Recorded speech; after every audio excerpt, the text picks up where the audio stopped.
Welcome back to the deep dive. Today, we are taking a little mental field trip.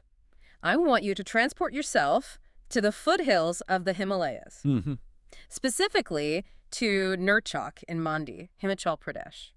It sounds idyllic, doesn't it? It really does. Fresh mountain air, green peaks. It's a beautiful setting. Yeah. But the document we're analyzing today is, well, it's anything but peaceful. Right.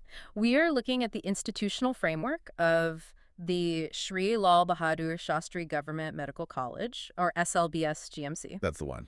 And it starts with their seal. Have you looked at this thing? It's this blue circle, very official, with the medical The caduceus. staff with the snakes. Exactly, superimposed right over a green mountain peak. It creates a very specific image, doesn't it? Nature and medicine side by side. It does, but what we are diving into isn't a brochure about hiking or anatomy classes. Not at all.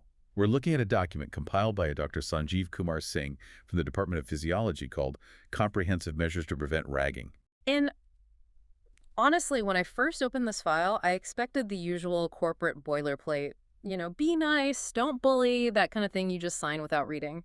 And I'm guessing you realize pretty quickly this is not that. Oh, immediately. Right. This isn't a code of conduct. It's a blueprint for a fortress. It feels like a war manual. Right. We aren't just talking about school rules here. This is a highly engineered, zero-tolerance ecosystem designed to crush one specific enemy: ragging. We should probably pause there because ragging is one of those terms that can sound almost quaint. People hear ragging or hazing and they think of harmless pranks, carrying books, singing a song. Exactly, the movie version of college life. But the mission of this deep dive is to unpack why SLBS GMC treats it like a systemic threat. A threat to student safety. We're going to deconstruct this machine, and it is a machine. It combines what feels like military-grade surveillance with a very intense mandatory buddy system. It's a fascinating study in institutional design. You have soft power, mentorship, culture building, Yeah, the nice stuff. layered directly on top of hard power. Severe legal consequences and police involvement. And when we say legal consequences, we are not talking about detention. We're talking about state laws that can put a medical student in prison for 3 years. It's serious. So let's get into it. How do you balance surprise squad inspections with mandatory friendship? Well, to understand the solution, you first have to understand how they define the problem. The enemy, as you called it. Okay, this was my first aha moment reading the source material. The definition of ragging here is just massive. It aligns with the University Grants Commission and the National Medical Commission.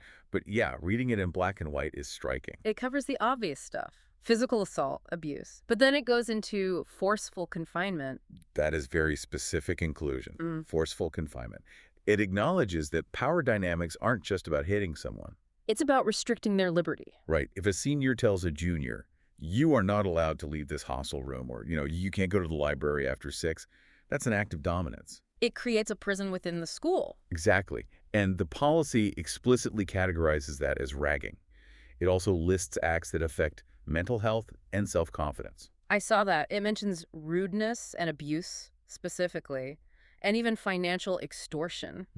So the classic bully move of buy me lunch, that's not just being a jerk.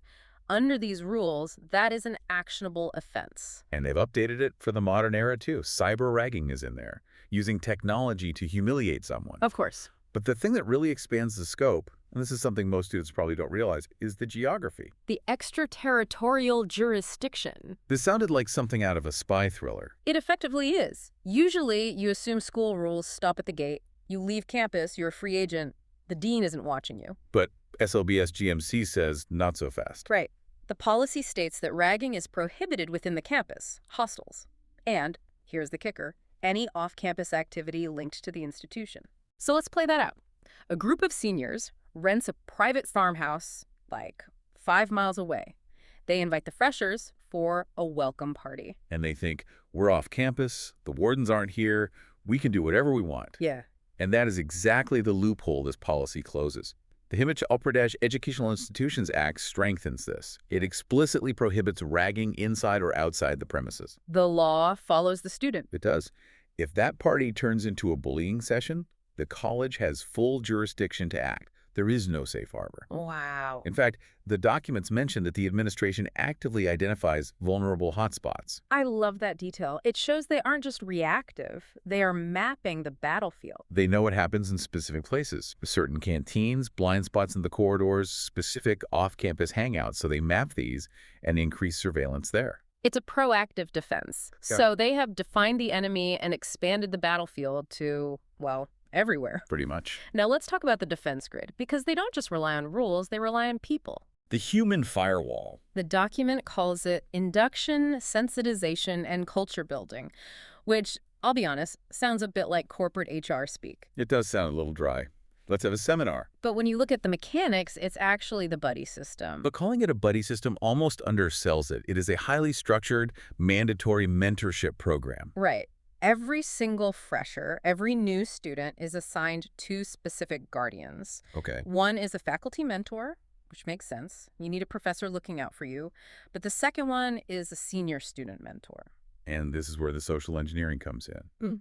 In a traditional college hierarchy, the senior is often the boss, the one you're supposed to be afraid of, And this system tries to flip that script. by making the senior responsible for the junior's safety. Mm-hmm. And they don't just pick names out of a hat. The source says they're carefully vetted. They undergo mandatory briefings. The philosophy they're drilled with is mentorship, not dominance. Okay, but here's the twist that I found fascinating. It's not just a suggestion. It's not, hey, here's your mentor, grab a coffee sometime. No, The interactions are mandatory. especially in the first few months. And not just mandatory, they have to be documented. That is the key word, documentation. That's the part that turns this from a social club into a surveillance tool. Yes. If I'm a senior mentor, I have to file a log saying, yes, I met with my mentee, yes, they are okay. Think about the accountability that creates. It weaponizes the mentorship. Mm. If a fresher gets ragged and the mentor has been filing reports for weeks saying everything is fine, That mentor is now in a very compromised position. they are either incredibly negligent or they are covering it up. It forces the senior to actually pay attention. But to be fair to the system, it also includes a safety valve for the junior, the assurance of confidentiality. Yes, if the junior tells the mentor, I'm having trouble with a different group of seniors, that report is protected. Right, because if the mentor just goes and gossips, the whole system collapses. Exactly. The mentor acts as a confidential relay node to the administration. It's almost like running a network of double agents. It kind of is. But let's say the soft skills fail. Let's say the mentorship doesn't work and someone decides to cross the line. That is when the velvet glove comes off and we see the iron fist, the enforcers. A hierarchy of defense. The documents list 3 distinct bodies. First, there's the ARC, the Anti-Ragging Committee. Think of the ARC as the brain, the oversight body, chaired by the principal. But what's interesting is who's on it. It isn't just teachers. I noticed that. It includes parents, a nominee from the local police, civil administration, even NGOs. That is a very deliberate choice. Yeah. By including the police, the college is signaling to everyone. This is not an internal school matter. It pierces the academic bubble. This committee handles the formal inquiries, but they aren't the ones walking the halls at 2 in the morning. That's the second group, the ARS. The anti-ragging squad? The squad. It sounds like a movie title. These are the boots on the ground. Faculty, wardens, security staff. Yeah. Their job is monitoring and patrolling. And the document specifically mentions surprise checks, That is the phrase that jumped out at me. particularly during the first 6 to 8 weeks of the academic session. The danger zone. Exactly. That's when most ragging happens. So the squad is mandated to be hyperactive. They can walk into a hostel room at midnight.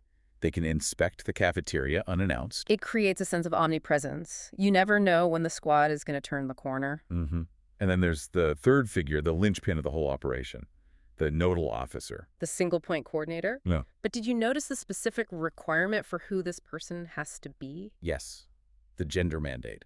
The policy states it must be a senior faculty member and there must be a female officer included. And that's not just for diversity points, is it? It's about accessibility and safety. Absolutely. Ragging can take many forms, and unfortunately, sexual harassment is part of that reality. A female student, or even a male student, might feel completely unsafe reporting sensitive details to a male administrator. Exactly. Having a female officer in the loop ensures there's a safe channel for those specific complaints. It removes a barrier. It's thoughtful design, and backing all of these people up is the 2004-7 safety net, a college-level helpline, nighttime warding rounds with strict duty rosters. And CCTV in common areas. They're watching those vulnerable hotspots electronically, too. So we have the mentors, the squad, the cameras, but let's say the worst happens. A complaint is filed. What happens next? Because reading the complaint handling protocol, the timeline is aggressive. It is rapid fire, and it Yeah. has to be. The moment a complaint comes in, step one is immediate safety. You separate the victim and the accused. Makes sense. Stop the bleeding. But then the stopwatch starts. The anti-ragging squad, those boots on the ground, has exactly 24 hours to conduct a preliminary inquiry. 24 hours. That is incredibly fast for a bureaucracy. I mean, usually an investigation takes weeks. In ragging cases, time is the enemy of truth. Evidence disappears, witnesses get intimidated, bruises fade. The squad has to get the prima facie facts immediately. So the squad does the quick scan within a day. Then what? Then it goes to the anti-ragging committee for the formal inquiry. This is the legal process, written records, witness statements, and based on that, they pull from the menu of penalties. And the menu is extensive. It starts with the basics warnings, apologies. For very minor infractions, Yeah. but it escalates quickly. Withholding scholarships, debarring from exam. And then the career killers, expulsion, cancellation of admission. Yeah. But there is one penalty listed that is just terrifying for a medical student. I think I know which one you're looking at. Debarment from admission to any other educational institution for a period of 1 to 4 years. That is the nuclear option of the academic world. Think about that. You are a medical student. You've probably spent years preparing just to get in. You rag a junior. You get caught. Not only are you kicked out, but you are effectively blacklisted from education entirely for years. It is a death sentence for a medical career. You can't just transfer down the road. You are exiled. But, and this is the crucial pivot where this deep dive gets really serious, even that is just the institutional punishment. Right, because we were in Himachal Pradesh, and they have the Himachal Pradesh Educational Institutions Prohibition of Ragging Act, 2009. This moves us from breaking the rules to breaking the law. This is where the discussion shifts from deans to detectives. Under this act, ragging is a criminal offense, and the act uses two specific legal terms that every student should tattoo on their brain: cognizable and non-bailable. We hear these on crime dramas, but let's break them down. What does cognizable practically mean for a student? Cognizable means the police do not need a warrant to arrest you. They don't need to go to a judge first. If a credible report is filed, they can put you in handcuffs on the spot. And non-bailable. That is the one that should scare people. In many crimes, you get arrested, you pay a bond, you go home. Non-bailable means you do not have an automatic right to bail. A magistrate can simply say no. So you could be sitting in a cell while the investigation happens. For weeks, potentially, just sitting in jail. And if you're convicted? Imprisonment for a term which may extend to 3 years, plus a fine up to 50,000 rupees. 3 years in prison for trying to assert dominance over a fresher. Imagine trading your white coat for a PRISM uniform. It completely reframes the risk-reward calculation, doesn't it? It does, but there's another layer to this law that I found even more compelling. It doesn't just target the bullies, it targets the teachers. This is the culpable negligence clause. And honestly, this is the engine that drives the whole system. Explain that. The law states that if a head of institution, the principal, the dean, receives a complaint of ragging and fails to take action. And action here means specifically filing a police report, an FIR. Yes. If they try to handle it in-house to save the college's reputation, which used to happen all the time, that failure itself is a crime. The principal can be charged. Wow. So looking the other way isn't just bad management, it's a criminal act. Exactly. The principal isn't just thinking, I need to protect the students. He is thinking, I need to protect myself from going to jail. That changes the entire incentive structure. In the old days, colleges wanted to hush things up. Now the dean has no choice. It forces transparency through fear. That's why you see the immediate suspension rule. Right. If the initial 24-hour inquiry shows prima facie guilt, the student must be suspended immediately. No waiting for the trial, no appeals from parents. You are removed from the campus instantly. It's a ruthless system, but it seems designed to solve a ruthless problem. It is. When you step back and look at it, you have the soft layer, the mentors, the sensitization, the freshers welcome. This is the preventative medicine. And the hard layer, the squads, the cameras, the rapid-fire inquiries, and the state law. This is the emergency surgery. And the theory is that the hard layer creates a perimeter of fear that allows the soft layer to actually work. If everyone is too terrified of a non-bailable arrest to bully anyone, maybe they eventually learn to just be mentors. Yeah. But it raises a bit of a philosophical question, doesn't it? We like to think mentorship should be organic. We want seniors to help juniors because they are good people. But this system essentially admits we don't trust you to be nice naturally. So we are going to bureaucratize kindness and criminalize meanness. It is mandated friendship, documented, logged, and monitored. It sounds a little dystopian when you put it that way.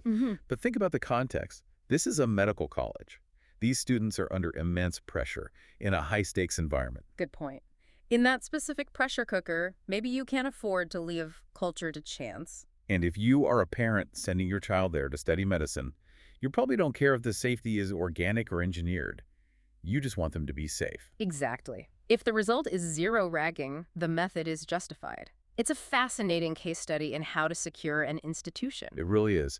It's a reminder that sometimes to create a safe space, you have to build very high walls. Well said. That's it for this deep dive into the regulatory landscape of SLBS GMC. A good reminder to read the fine print before you enroll anywhere. Always read the fine print. Thanks for listening, and we'll see you on the next one.